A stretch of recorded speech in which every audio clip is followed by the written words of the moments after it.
gentlemen, you're now tuning into the very best. It's yours truly, Jazzy Fizzle, Fizzle, Fizzle. And this is In-State Radio, man. Tune in, baby. Oh, boy. All right, we are back. Like I told you, see, Hey, we got y'all. more people here with us today. Right now, we got writer Marlon Mccaulsky and director Lamont Gant. I'm sorry. And Lamont Gant, director of the movie Return. Tell everybody what's going on with you guys. Hey, we got a new film out. Okay. Sci-fi film called Return. Sci-fi. That's awesome. Sci-fi film in stores now. Streaming video, all that. Yeah, all the platforms. Yeah.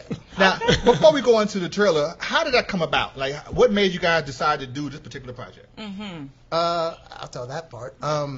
I was watching TV one day, and it was just some reruns of stuff. Saw a commercial about the Malaysia flight that crashed, and there was all this speculation about what happened to it, and there was speculation about other countries and aliens or whatever. And I was like, aliens.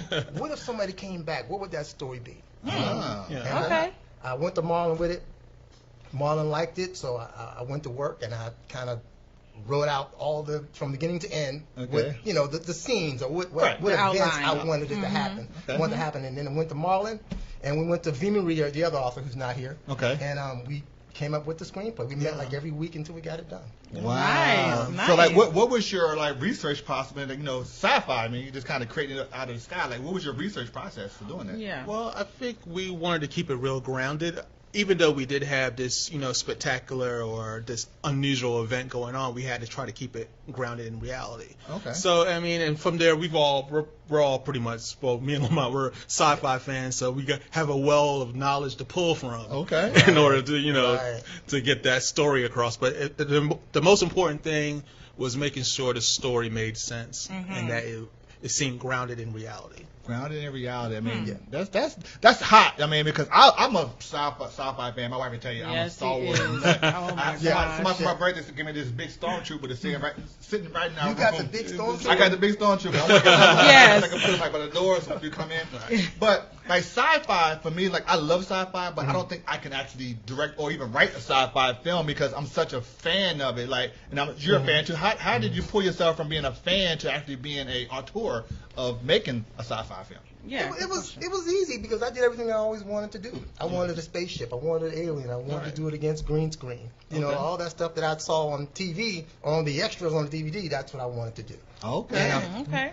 I did everything that I knew how to do. Like the thing that I didn't know how to do, I actually learned it as we were making the movie. Okay. And then applied it. So the alien scenes like later in the film, but while we were making the film, I was watching tutorials and practicing up to that point. Okay. So when we did it, it was the first time I did it. Matter of fact, most of the film was the first time anybody did anything like this. So this is your first actual feature? First sci-fi film. So, Okay. sci-fi film. Okay. And this is different because, like I said, there are green screen and special effects and stuff in this one. So we've never done, anything that far, that big before. So doing that, were you kind of nervous with embarking on this Absolutely. film? Oh, yeah. Because that's like you don't really hear of a lot of African American sci-fi film directors. That was the main reason to do it. Yeah. So because I felt like if we did, your urban film, then it'd have been a pool of hundreds of them. Right. So rather than do that, we did the sci-fi, and we found out we were the only ones out there kind of doing it, at least on our level. We're kind of the only ones out there. I mean, your doing level's it, hot. Your level's up there, though, bro. So don't cut Well, when I yourself say short. level, I'm talking budget. Okay. And the thing is, though, we didn't really go into it with that mindset. We wanted to tell a story that was different, but we didn't really realize that there weren't too many African Americans, especially in our circles, telling that type of story. Wow. Right. So when he came to you with the idea and the concept, like, what was the first thought in your mind? Like, I mean, he gave you a nice outline, but when what was your first thought when he said, "Hey, Marlon, I want to do this project"? What was the first thing that popped in your head? How the hell you gonna pull this off? right. That would have been my first. You don't got no money. And I think that's what it is because doing green screen and composites like that's a lot of money. I mean, a lot of time too. Yeah. Because you created ships. I'm sure spaceships. That's a lot of 3D modeling technology there going on there. I licensed the models. Okay, you licensed them. But Okay. I animated them Okay. myself. Nice. In After Effects. So, trust me, I went the route to get the professionals to do it, but it was so expensive. So, matter of fact, when we started the film, we were going to do an extraterrestrial. Okay. But the artists that I wanted to use to help me create them, it was like over $1,000 just to model. Not to make it move, just to model it. Yeah, it was a lot of money. So I was thinking one day, and I was like, what if we did the effects, or what if we did the makeup and the suit and all that? And so I called up the actress, Diane, and I asked her, would you be okay with doing makeup, contacts, all that stuff? And she said, absolutely. She was jumping on the seat. I don't know what actors wouldn't do that. So from that point, I had to figure out how to make this alien, get the suit, got the suit from this company in Texas. Okay. Make it, they measured everything. I mean, everything. It fit her like a glove. But it took a while to get the suit together. We got the cloak from somewhere in Germany. Some lady makes them. Okay. So all over the place to make this suit. But once we got it, we got into the studio, and the scene came out incredible. And it actually made the story better than what we originally planned. Because now we had an actual humanoid person to actually convey these emotions. Because I think the original plan was just to have the alien make an appearance. Right. It wasn't really a big part of the film. But, Right. But now that we were doing kind of a live action sort of thing, it opened the story up for so many more possibilities. Wow. So how many days did it actually take you guys to film? Right. That was my next question too. It took us a year to make the film. We shot every weekend for an entire year. That's 52 weekends. And we took some time off because we did take some time off because we casted Mr. Blue Kimball. Shout out to Blue Kimball on Media TV One. Got the one leading roles. But Blue was going back and forth to California. California. So we took a little bit of a hiatus while he was gone and came back to it. That was like at the end of the year. That was like November, December. Yeah. Okay. Yeah, we took a little bit of break, and then when he came back in January that following year, we wrapped it up. Gotcha. Wow. So what I guess we want to do now is probably go into the commercial of the trailer. You might want to go into the trailer real quick. So you guys want to introduce the trailer real quick? This is Return, directed by myself and written by Mr. Marlon Mccaulsky, myself and V. Marie. This is the trailer for Return, available now. All right, we'll be back in a sec. Enjoy.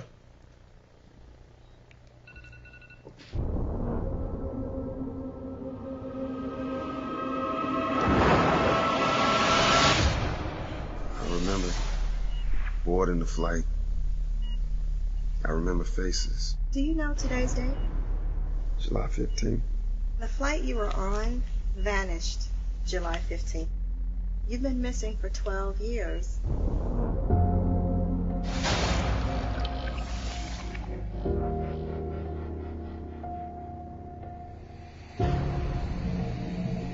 My flight disappeared without a trace. I mean, there was no debris, no black box, no nothing.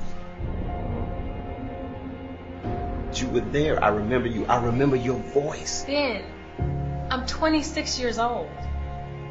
When that flight took off, I was 14. I don't know what her connection is to this flight, but I will find out. And when I do, if you're in bed with her, I promise I'll make you wish you were still missing.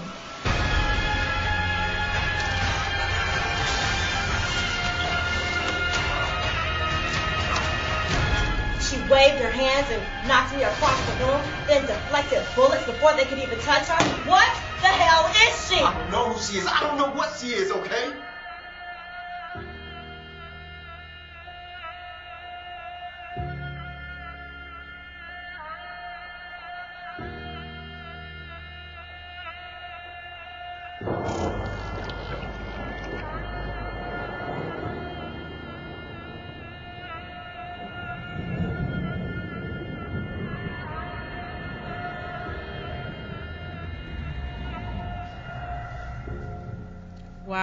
Wow. That was absolutely phenomenal. Yeah. That was awesome. Who did dope? Thank you. Wow. Now, hey, now all I want to say is, the sequel, because every sci-fi movie needs a space pimp like Lando Calrissian, so I can do that. I can be a space They pimp. always trying to be a pimp. I mean, I grow some hair if I have to. Or put a wig on. I do some makeup. Infatuation. I know. What happened is because every time I act for other people's projects, I'm always a pimp. And every say, hey, I need a pimp for my movie. I'm like, He was being that's typecast. I told him no more. No more. Space age pimping. Yeah, do I look like I have that kind of class? You can dig it. But that was awesome. You guys took a year to do that. Yeah, that was awesome. We had everybody's work schedules that we had to kind of accommodate. Man, so it was easy to do, and it was easy budget wise. Yeah. Oh, I'm quite sure. Because I allotted so much money, and I was like, this weekend, this is what we have to shoot this scene. Okay. And kind of just redid it every week. This is how much money we got. Only went over budget one time, and that was for that Alien scene. I mean, but it worked. Yeah, it's a good money shot. Mm-hmm. It's definitely a good money shot. Yeah. So, like, what were some of the ups and downs of making this project for you? The ups and downs. Well, the downs was the scheduling. Okay. Scheduling was a nightmare because we had a cast of 5. And, 5 main characters. So scheduling everybody and coordinating their schedules. That's for a whole year, I'm sure. Yeah. We had this one scene where I had what was his name? The studio in Midtown. Brad. No, we rented the studio. I already paid for it and everything. And one of the cast members called me like that Friday and said I can't make it. On Krog Street. On Krog Street, yeah. That was the studio. But anyway, he couldn't make it, so we had to scramble to figure out how we were going to shoot this scene without him. And it worked out. It's funny how kind of like tragedies turn into blessings. Yeah. We had several of those. But it really worked out for us. It really defined how the movie ended. Okay. Because this one guy didn't come. Right. Wow. So it actually made the movie a little bit longer, and it gave us an extra action scene that we didn't plan for. So that's good. So it worked out.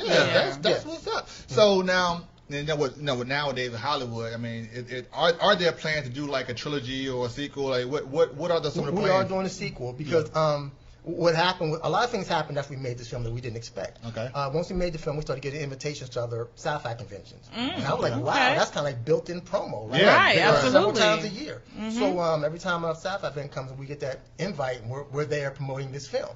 So since it was already built in and we kind of had a bit of an audience now. It was like, let's do a second one. Yeah. Why go off of that, right? Right. So we immediately started working on a second version of it, and it's done. So are you?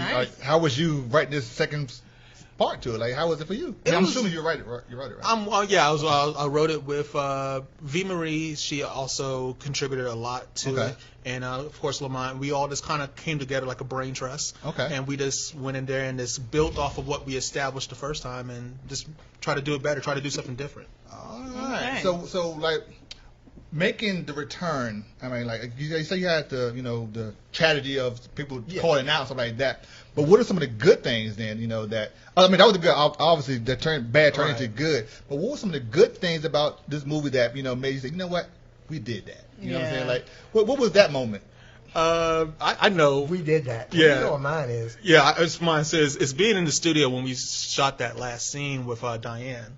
Yeah. The thing about that scene is, like I said, we've never done that before, right? And then I got this young lady in this room getting all this makeup on. I've never seen the full character before, right? I've never seen that because you just made it up. We just made it up, right? So I told myself, I'm not going in the dressing room. I'm just gonna wait till she comes out. And man, when I saw her, she was like this alien queen. It was regal. Wow. I mean, it's like she glowed because she was all white.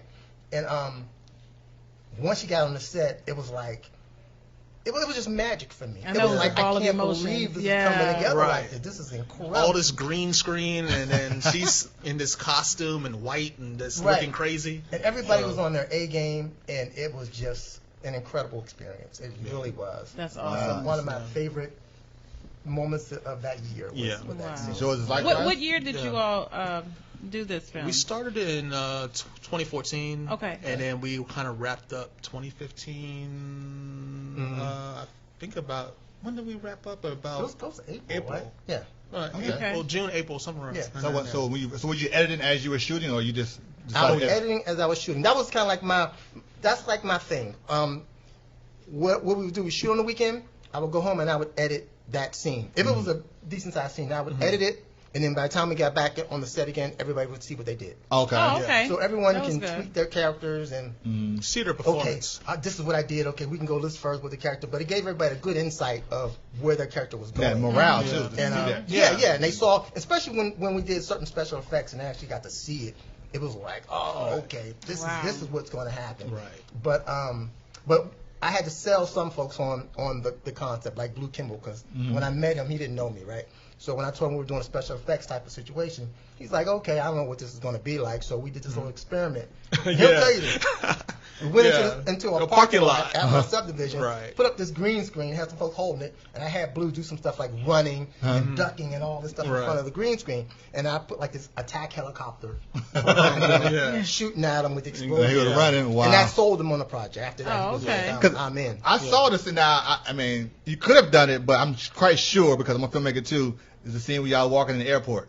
Yeah, completely That's green screen. I'm like it because, man, how did they get their camera past the gate to do that stuff? we tried. We tried it. It didn't work out for us, though. Okay. It was like 10 grand. 10 grand? Yeah. What? Yep. They wanted all these licenses. They wanted insurance. I mean, I get it. Yeah, they wanted a lot for a little bit of time. But you guys pulled it off because it looked damn near realistic. It damn near. I looked at him like, and that was like one of the last scenes that we shot, That was the last scene we were trying to figure out how this. It was a crucial part of the movie, but we were like, we have to do it, but we don't know how we're going to do it. Wow. Right. So, but we figured it out. I mean, it looked good. The only thing real in there was 2 people in 2 chairs. Yeah, I looked at it. I'm like, because it looked that damn good. It damn sure I appreciate it. Well, that was my practicing tutorials and all that stuff, learning how to do it. Well, I know 2 is going to just be the bomb. Then I mean, really a space film. But if you guys, I mean, so do you think you're going to take a year to do the next one? No, because we know what we're doing now. Right. Like before we were making it up, we didn't know how to approach it, but now we have a good beat on what we need to do. We just need to do it bigger and better. So more aliens this time. You know, more spectacle, more action. You know, because action we found was expensive. Yeah. Because you need studios, you need controlled environments, so that's expensive. But after doing this film, we get all this feedback. It's like more action. Yeah, so definitely. That's what we wrote in. Okay. That's nice. And that was one of our fears too with this first film. Is like it was very story heavy. Okay. You know, we obviously we didn't have a big budget to do special effects, so we saved their special effects for the right moments. Gotcha. So we were kind of nervous that people would get bored watching it, and to our surprise, people were like fascinated because they were going with the character on this journey, trying to figure out what happened to him. So I guess it comes back to good storytelling. Because if you have a good story, it doesn't matter. I mean, everybody loves action, but you want a good story. Right. At the end of the day. I get it. I mean, like I said, you guys did something that's out of the norm and definitely puts you in a whole new category because now, you know, not a lot of us African-American filmmakers do sci-fi type of stuff, and you guys pulled it off with unbelievable visual effects. I mean, it's crazy. I'm like, how big is your hard drive? I mean, I'm quite sure you got a lot going on there. Man, you need to tell them. Computer crash. Yeah, we nearly lost this whole film. Nearly lost the whole film with viruses. You know what I mean? It's been a journey, but the thing, you know what saved me? The fact that I edited my film every week. Okay. So I had backup of all that stuff, so I was able to take what I had and still finish the film. That's awesome. I need to learn that. We lost the whole movie that way. Yeah, we lost the whole movie. We had to go and pay for a company to actually restore the hard drive. It was like $300. Wow. Man, where you can send us this? This is corrupt. Wow. But like I said, most of the film was already done. Okay. That's good. So I was able to save it and make it happen, man. But it was very frustrating. Wow. So now, I mean, obviously, Return Part 2 is definitely a movie that's going to be coming to fruition. Is there anything else in between that time that you guys could be working on? Because I know you got some books out here. So is anything we might see before then? Possibility, but as of right now, there's nothing in motion. Okay. But there's always a possibility. We've done a couple of short films. Before. But the game has changed for us a little bit because before we were making these films, but now it's like we got this film out, we got to promote it. We got a responsibility now. We have to continue promoting this film while making another film. So we don't have as much leeway to throw another one into the mix. Because when a sci-fi event comes, we have to go because that's how we make our money, right? That's how we sell this film. So we can't be all short films. It's like we have to be at these events, so we have to plan for them. Okay, I mean, because I've been seeing Marlon's covers in his book. He's got one cover. I can't think of the name of it right now, but the girl, a dangerous woman. Yeah, the girl with the gun on it. I'm like, I done seen like several different poses. I'm like, God, this could be a hot movie right here. Well, you know, I got to help him out because I want to see him succeed. So when he does a book, he has my full support. Yeah. So he'll get the great graphics and all that, and whatever I can do to make it work. That's teamwork. I'm awesome. Books are, of course you're reading, but I think it's important to sell the visual too. So now you have an image. When you're reading this book, now you have an image or an idea of what this character looks like and what she's doing and what she's about. So you got something? Yeah, absolutely. Now I do want to say that Bernard McCoy, he said if you need a truck driver or a stunt driver, he's your man. So really? Just let him know. Check him out. Yeah, Bernard, he was the guy who did the intro for us at the beginning of the show. Oh, okay. Yes, and also shout out to Tiffany Reel. Tiffany said that she does have your movie. She has your film, so that's awesome. Look at that, guys. Can you see that? Look at that. Oh, that is beautiful. This is from Did you do that? Yeah, that's we did a shoot and I did the graphics for. Wow. That's Kaya Jefferson. Kaya Jefferson. That is super hot. Was that really rain, or did you put that rain in there? That's all fake. Wow. You guys see that? Am I holding it right? Yeah. Yes, that is hot. So, so if you guys need graphics and he need to fund his next movie, holla at him. Right. You know what I'm saying? Because he saw the visuals. It's good. I love that. Look at that! Look at that assault. It was another one that I think it was this one right here because I think you put the muzzle flash on it and it's yeah. But like I said, she's not there. Yeah, she's in the studio. I mean, you could have fooled me. You definitely could have fooled me. I love her look too. Yes, her look is awesome. What is this? Can you go into details about this? Oh yeah. Basically, actually, this story, A Dangerous Woman, is based off of the short film that we did back in 2014. Annulment. Okay. So the character Dice, who is this character right here, when we did that story, obviously it was a 20-minute short film, but she kind of stayed with me, and I wanted to explore more of that character. And it's like, who is she? What is she about? What does she do? How does she end up doing what she does? So last year, I just kind of got some ideas in my head, and I said, okay, let me tell this story. And so I went ahead and I wrote the book, and then September of last year, we did a photo shoot, and that's where all these pictures came from. Wow. And a lot of times, a lot of authors, they have another company that do their book covers. And fortunately, I'm fortunate enough to know Lamont and to know Kaya, and she came back and reprised her role as Dice. Okay. And we just did all these awesome pictures. So it's a damn shame to let that go to waste with just one book cover. Right. So no, I mean that's awesome. Okay. So when did the book come out? I think you said April 26th. April 26th. Oh, so that's this month. So tentatively April 26th, I should say. And where would it be at? It will be available on Amazon.com, Barnes and Nobles, MarlonMcCaulsky.com also. Okay, and you're self-distributing, correct? Are you self-distributing? Yes, yes. Paperbacks through me. Okay, so so guys, support another author in the mix. Independent author right there. So you guys are trying to fund. I would love to see this movie here. I'm serious. I mean, this picture right here would make me want to. I want to see how bad she is because she looks like she can kick ass. Yeah. And if you really want to see her in action, you can check out Annulment. Or is it online? It's on CreativeGeniusFilms.com. Yep. Okay. On the Now Showing tab. Now showing CreativeGenius.net or .com? CreativeGeniusFilms.com. CreativeGeniusFilms.com. And it's called Annulment. Annulment. Yep. Go check it out. I'm gonna go check it out tonight for sure because that's hot right there, man. Yeah. So if an actor or actress wanted to audition for you all, how would they be able to do that? Like, what are your requirements? You know what? There's different ways I do it. Be honest with you, usually I would handpick my actors and actresses. I would go to red carpet events like you guys, and I went to your event. We got the beautiful and talented Erica Kennedy. Oh, yeah. She was so good. We did another film. We did 2 films with Erica. Yeah, she was in Annulment, and she was in No Time for Love. Okay, awesome. Yeah, so I would go to these red carpet events and I would find actors. Because what better way to see somebody's talent and then meet them right after? Yeah, right? They don't have to audition. I just saw you, right? Right. So that's how I met Blue Kimball. I saw him and I approached him after. And told him what I had going on. So I would usually do that. Okay. But now with things changing a little bit, it's kind of like, okay, if you want to contact me, you can do it through CreativeGeniusFilms.com. Okay. Or you can do it through ReturnedMovie.com. Okay. And just contact me. Put your message in there, send it to me. I will check it out. So you are approachable. That's the key thing. You are approachable. I am approachable. Yeah. Okay. And a lot of times, a lot of our actors came through other actors who recommended. I know so and so. Are you looking for somebody to do this part? Right. That's how we got Diane through Saeed. Saeed. Yeah. Saeed Shabazz. Yeah. Okay. Yeah, I know him. I decided any actors. He gave me 2. Yeah. And we chose Diane. He does. What's that? Oh my God. What's the series he got coming out? The series he does. Well, I can't think of it right now. Saeed does? Yeah. He does like a comedy? No. I remember a different Saeed then. I'm thinking about the Saeed does is Shabazz.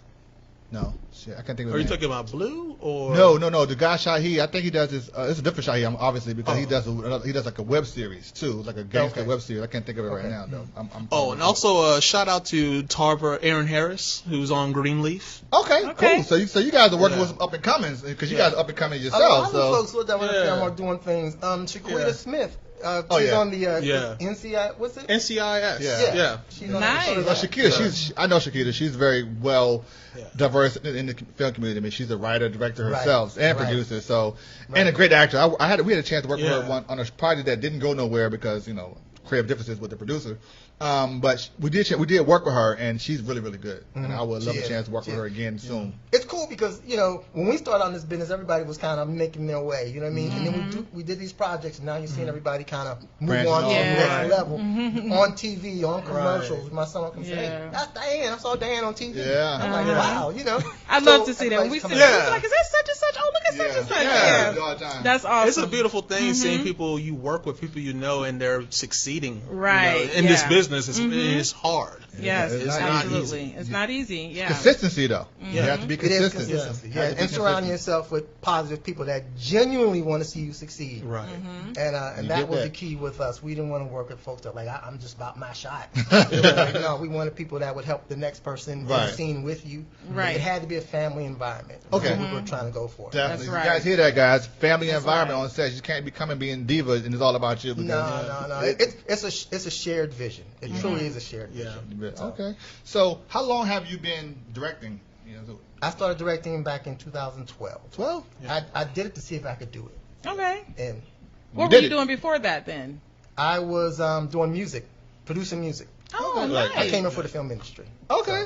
I'm sorry, for the music industry. So where you from originally then? Pittsburgh. Yeah. Wow. Okay. That's where you're from. I came down, produced a group, and I loved it down here. I came down like a month later. Okay. Wow, And started producing. I worked with Left Eye. Okay. On some stuff when she was doing her own thing. Okay. And that was pretty cool. I worked with Bobby